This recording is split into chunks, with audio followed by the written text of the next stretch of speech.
ladies and gentlemen, to the MCDFNL Footy Show for another week, bringing you all of the latest from around the Maryborough, Castlemaine District Football and Netball Leagues footy circles. I'm Shaun Kelly. Joining me, as always, is my co-host, Sam Gowers. Sammy, welcome back, mate. Another big week in footy. Thanks, mate. Yeah, big week. A couple of big talking points from the weekend as well. Felt like Eddie Maguire then, going with the what a big week it's been in footy. Haven't heard that one for a while, but just had those flashbacks there. And you're right, some big talking points from the past weekend, starting with talking point number one. The Doggies are on the board. The Avoca Footy Club getting their first win for the season on the weekend up against Harcourt. One that I suppose a lot of people outside of the Avoca Public Park probably wouldn't have seen coming. Yeah, we certainly didn't tip it last week, Shaun, but young Toby Beaver's been playing some good football for the Bulldogs so far this season. Kicked 7 against the Lions. Actually heard a whisper that may just be higher than his career tally in goals up to date, so real big day out for Toby. Yeah, usually I don't think he plays up forward too much, but he might find himself in a permanent position up there after the weekend. Looking at the other side of the barrel, Harcourt, they slipped to 1-3 now. Not an ideal start to the season for Shaun Smith's boys, who did very well in round one. I believe they got the win looking back, or they were close against Newstead in round one, and then they've kind of struggled a little bit since.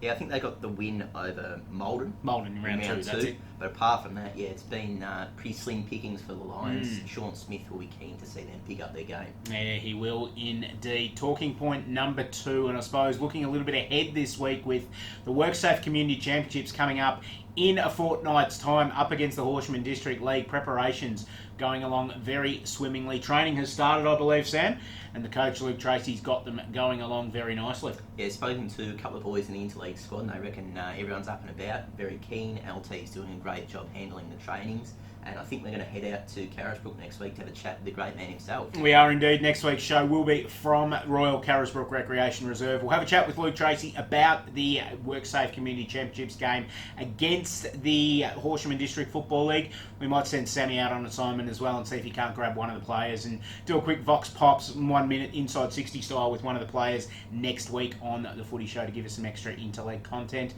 Talking point number 3 this weekend, umpire appreciation round, community umpiring round across Victoria, and of course in the MCDFNL, a great chance to, I suppose, say thank you to the men that don't get a lot of thanks all the time. They're always the first ones that I suppose that get a little bit each week at the footy. As we know, without umpires, we don't get on the field, and it's going to be absolutely fantastic for a weekend each year where we kind of say thank you and kind of just lay back off them a little bit and appreciate the role that the umpires play in bringing footy to us every week. Yeah, it can be a bit of a thankless task at times, Shaun, but like you said, no umpire, no game, and we know the MCDFNL umpires do a great job each and every week, even though some people might argue the point. And we've been known to argue that point ourselves in recent times, and then not on a regular basis, but we get the odd noodle scratcher every now and then. But look, most of them obviously going out there and donating their time. Obviously they do get paid, but it's not a lot of money. They go out because they love being involved in footy, and they do, on the by and by, do a fantastic job. Yeah, very tough task as well, Shaun. Lots of rules to interpret, so they do a very good job indeed. And I suppose the good thing is that there's numbers coming out that in the past a lot of umpires would give it away because just getting abused every week and couldn't put up with it. Numbers and statistics are coming out of saying that is decreasing more and more as we go on, which is a big tick in a big feather in the cap for footy supporters all across the country, and especially in the MCDFNL. If we keep that going, we're going to attract stronger and better umpires to the game each and every year, which only makes our game stronger. So good on you, umps. Thanks for everything that you do, and look forward to seeing the umpires get out there and not get noticed at all on the footy field on Saturday and Sunday this week. Yeah, and good to see lots of younger people and especially girls getting involved with umpiring as well. Yeah, definitely. Seen a few boundary umpires that are girls, so yeah, great to see. Yeah, it's been really good seeing all umpires of all shapes and all sizes getting out there. Let's have a look at this week, round 5, the last week before the interleague break, so the majority of the league gets a bit of a rest next weekend, and some pretty key games coming up this weekend across the MCDFNL, starting out at the Avoca Public Park, where Avoca, on a roll after that win last week, will be very, very keen to get themselves on the winners list once again. Won't be easy though, coming up against the undefeated Royal Park. Yeah, the Bulldogs' first home game for the year as well, Shaun, so they'll be keen to impress. Except for the one that they won last week, of course. Oh yeah, except for that one. Yes. But I'm sure they'll be keen to do well. But Bushy is one of the unbeaten teams so far this season, so I'm going to have to back the Tigers in. And they're flying at the moment, Bushy, going very nicely indeed, sitting third on the ladder, undefeated. and that'll be no change after this weekend. Avoca will give a better sight, then obviously they'll have a bit of confidence. They'll be up and about early on.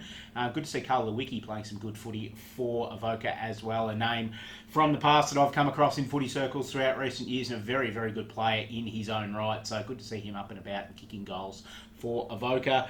Natty Bialba versus Talbot this week at the Talbot Recreation Reserve. I looked at the wrong week on the ladder there. Quickly just changed gears, but the Natty boys heading out to Talbot this week. Interesting game. No one likes going to Talbot at the best of times because the Hawks tend to bring their A game every time they're at home. It'll be no different this weekend because they need to rebound after a pretty tough loss to Trentham. Yeah, a couple of big losses in a row for the Hawks. I'm sure Matt Smith and Dallas Byers were keen to claim a big scalp this week, maybe knock off Natty, another of the league's unbeaten teams, but I just think the Swans might have a little bit too much class. Swans for mine. Talbot just flying below the radar at the moment a little bit, but those last couple of losses, I suppose, just knocking them off course a bit, and can't see the undefeated Natty losing this one.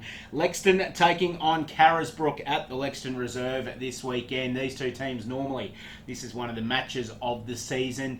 Lexington just a little bit off the boil at the moment. Got their second win of the season last week, though probably not quite as dominant as what we've expected from them. Carisbrook the same, but they came out and murdered Campbell's Creek on the weekend with a very, very big result. So will be a very, very good game of football once again. I've got a feeling though Carisbrook will start pretty hot favourites. Yeah, like you said, Shaun, games between these two clubs are usually some of the bigger ones in the league. Maybe a little bit off the pace this year compared to previous years, but I think this will be a cracking game. Corey Taylor doing very nice work. 9, I believe. Up forward, kicking 9 on the weekend, and I think he might get a few against the Tigers this week as Carisbrook get a win. Yeah, doing very nicely in Carisbrook at the moment. Lexington going along okay. Justin Hobson kicking some goals on the weekend as well, really getting them going. Maryborough Rovers taking on Maldon at Princes Park this weekend. This is going to be a pretty important game as well at the other end of the ladder because both of these teams have not raised a win at the moment for this season. One of them is going to get their first win for the season this Saturday. Yeah, I'm going to back that side to the Maryborough Rovers. They've come close in a couple of other games, and I just think they'll get over the line this week against the Dons. Yeah, Rovers have looked good in a couple of their games. Obviously, very unlucky to lose in round 1 up against Talbot, and have looked okay since then, except for last week. They got a bit of a wiping by Navarre last week, but they're not Robinson Crusoe there. Everyone's going to get that, so they'll just get back on the wagon and see if they can get on the board for the first time. Maldon will really give themselves a shake here, but you just feel that the Rovers travelling that little bit better at the moment. Trentham taking on Navarre this weekend. Trentham a really strong win at home last weekend, sitting on 2 wins and 2 losses inside the top 8 at the moment, but it's tough coming up against Navarre at the moment. We're going to do the maths on the winning streak, and I think they're sitting on 44 wins in a row at the moment, so going very nicely indeed are the boys from Navarre.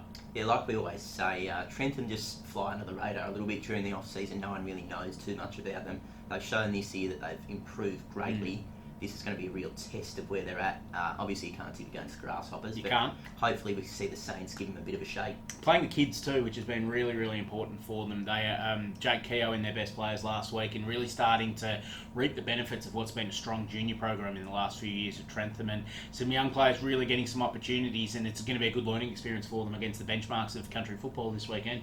Absolutely, but yeah, like I said, you can't tip against Navarre. You cannot indeed. We're tipping Navarre, and we'll do so until we get a reason not to. Pretty interesting game happening at Denali this weekend as well. Denali taking on Newstead. Newstead far from disgraced last weekend, taking on Royal Park at home in what from all reports was a very good game of footy, and Denali went okay against Natty as well, gave Natty a bit of a scare for a while, so this is probably the 2 biggest improvers of the league this season going toe to toe. Yeah, along with Trentham, these 2 clubs probably have been the biggest jumpers this season.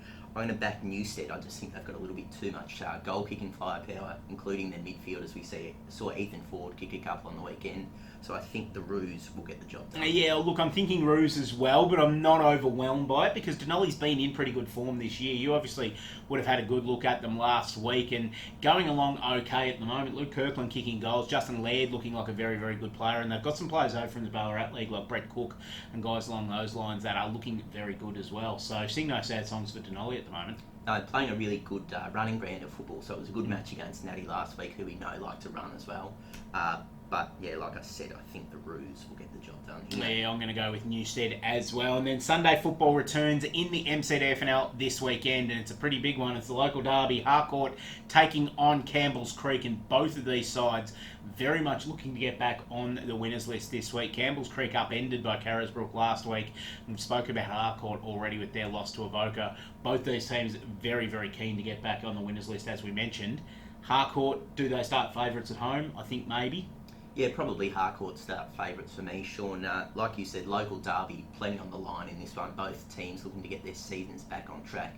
Shaun Smith will have the Lions up and about for this, I'm sure, and the Lions will win. Yeah, Joel Smith and little wee man McMurtry kicking goals last weekend as well as some pretty good form lines, and I think it'll be Harcourt getting over the line this week as well. As that brings to a close this week's edition of the MCDFNL Footy Show. As we mentioned, next week we're taking the Footy Show on the road. We're going to head down to Carisbrook and catch up with senior interleague coach Luke Tracy as we finalise preparations for the WorkSafe Community Championships ahead of next weekend's interleague game. Sammy, thanks for joining us, mate. Looking forward to getting more out onto a friendly deck next weekend. Yeah, always a pleasure. Always a pleasure to have you with us as well here on the MCDFNL Footy Show, brought to you by our friends at Bendigo Bank in Maryborough every week. We'll see you next week.